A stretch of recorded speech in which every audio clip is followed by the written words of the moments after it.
decided that that was the last time I was going to argue about spoons. A few days later, I put a deposit on a new place and moved out.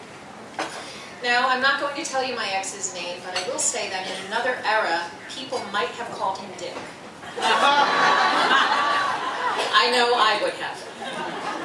So I don't know about you, but you end up in a dysfunctional relationship and you say, how did I get there? Well, I know there are clues along the way. My clue arrived about 6 months into the relationship. I returned home from a business trip to find that my closet was completely reorganized. Everything in it had been laundered and pressed and put back in perfect order. Now, there was something intrinsically creepy about that, but at the same time, it was kind of nice. So, later when I would complain to friends, they always had the same reaction. Let me get this straight. You're upset because your husband cleans?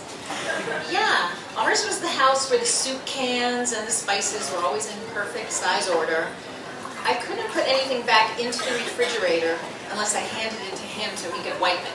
I could only park in the garage on sunny days, because on the days I needed it most, rain or snow in the garage, now that would be a catastrophe.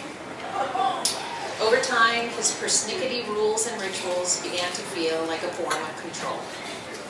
Which brings me to the spoons.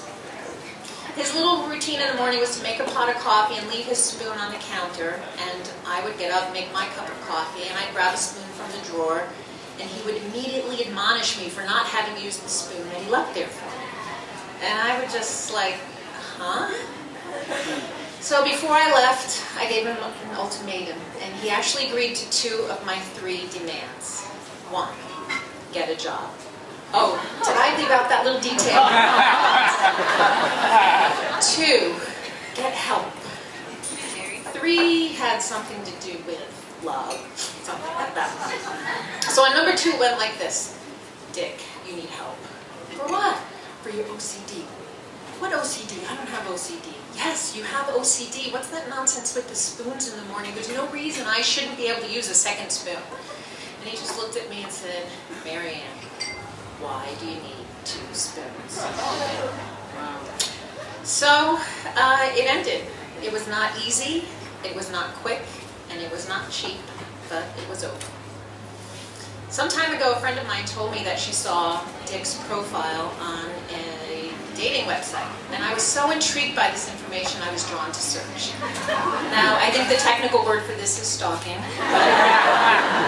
While I was out there, it turned out to be my springboard into the online dating scene, and in no time at all, I landed on the site, the profile of a wonderful man from Philadelphia, who happens to be sitting right over there. Probably blushing right about now.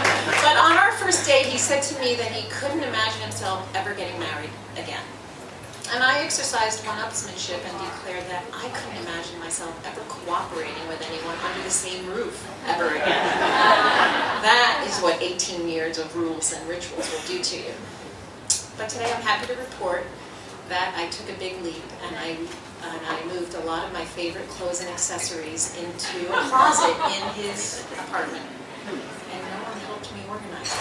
In fact, half the stuff isn't even pressed. The best part is, though, when I make my coffee in the morning, I'm in control of my spoon.